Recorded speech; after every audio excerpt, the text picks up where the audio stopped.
आपसे है आरती, श्री भागवत भगवान की है आरती, पापियों को पाप से है तारती, शांति गीत पावन मुरी।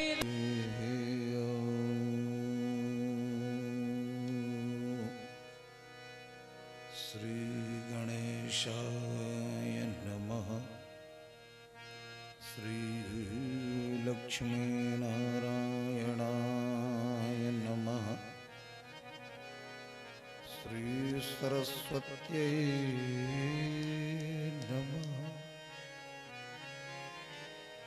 ध्येयं सदा परिभवग्नमभीष्टदोहम् तीर्थास्पदं शिवविरञ्चिनुतं शरण्यं भृत्यार्तिहं प्रणतपाल भवाब्धिपोतं वन्दे महापुरुषते चरणारविन्दम्।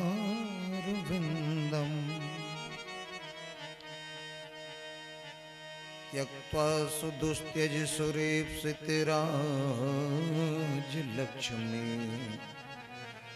धर्मिष्ठ आर्यभजसा यद्गाधरण्यं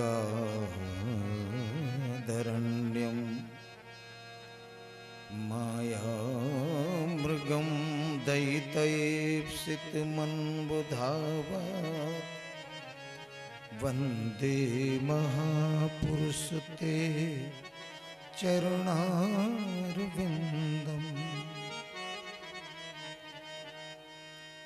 वंशी विभूषितकरान् नवनीरदावा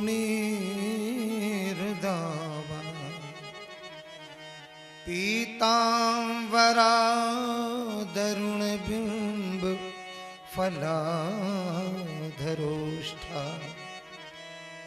पूर्णेन्दु सुंदर मुखा दरविंद नेत्रा कृष्णात् परं किमपि तत्त्वमहं न जाने। श्री कृष्ण त्वदीय पद पंकज पंजरान्ते अद्यैव मे विशतु मानस राजहंस। प्राण प्रयाण समय कफवात पित्तै कंठावरोधन विधौ स्मरणं कुतस्ते। श्रीनारायणं नमस्कृत्य नरं चैव नरोत्तमं देवीं सरस्वतीं व्यासं ततो जयमुदीरये।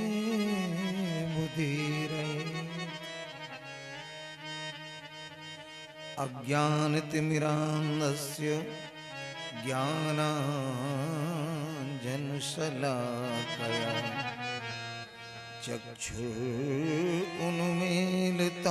येन तस्मै श्रीगुरुवे नमः। देवी प्रपन्नार्तिहरे प्रसीद प्रसीद मातर्जगतोऽखिलस्य। प्रसीद विश्वेश्वरि पाहि विश्वं त्वमेश्वरी देवी चराचरस्य। शंकरं शंकराचार्यं केशवं बादरायणं बादरायणं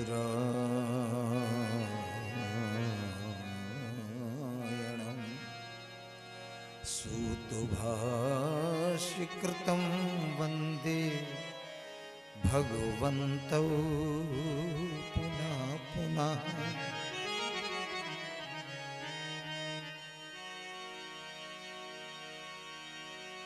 श्री राधा माधव चरण वंदो बारंबार, एक तत्व दो तन धरे नित रस पारावार। जय जय श्री राधा रमण, जय जय नवल किशोर, जय गोपी चित चोर प्रभु, जय जय माखन चोर, जय जय माखन चोर। बोलिए भक्तवत्सल भगवान की जय, बोलिए स्वामी सत्यनारायण भगवान की जय। आइए एक भजन के माध्यम से अपने मन को भगवान के पावन चरणों की ओर ले चलते हैं। तदुपरांत जैसे भी हनुमानगढ़ी सरकार की प्रेरणा होगी, उनकी जैसी मर्जी होगी, तदनुसार ही हम आपको भगवान के और उनके भक्तों के चरित्र श्रवण कराने में सफल हो पाएंगे। आए पहले एक भजन के माध्यम से अपने मन को भगवान के पावन चरणों से जोड़ते हैं।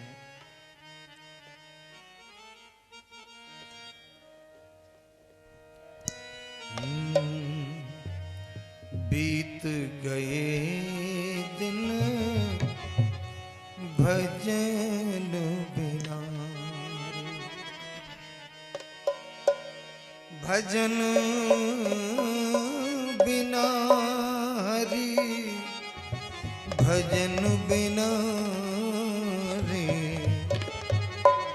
बीत गए दिन भजन बिना रे, बीत गए दिन भजन बिना रे।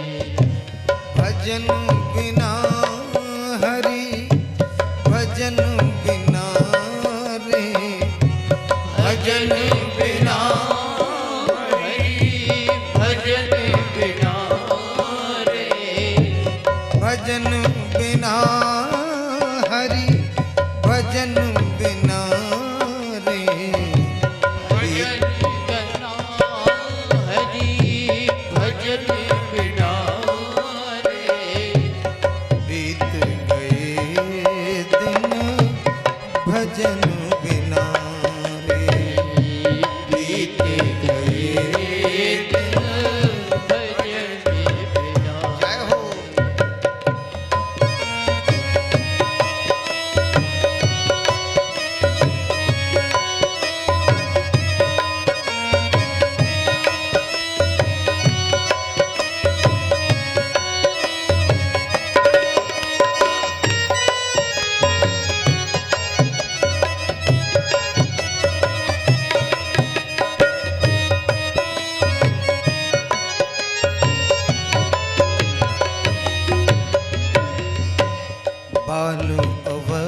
जब यौवन तब मान घना रे, जब यौवन तब मान घना रे, बीत गए दिन भजन बिना रे, बीत गए दिन भजन बिना रे। भजन बिना हरि भजन बिना रे, भजन बिना हरि भजन बिना रे, बीत गए दिन भजन बिना रे, बीत गए दिन भजन बिना।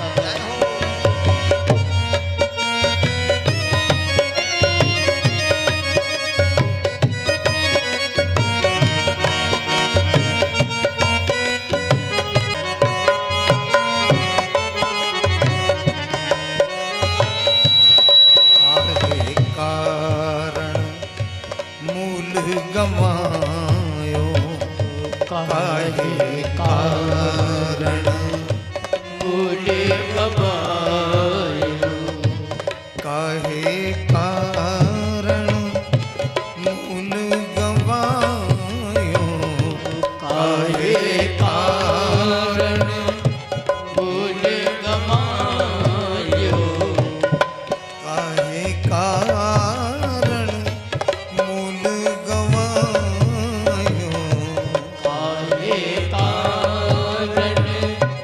मूल गवायो, अजहू न गई मन की तृष्णा रे, अजहू न गई मन की तृष्णा रे, बीत गए दिन भजन बिना रे, बीत गए दिन भजन बिना रे।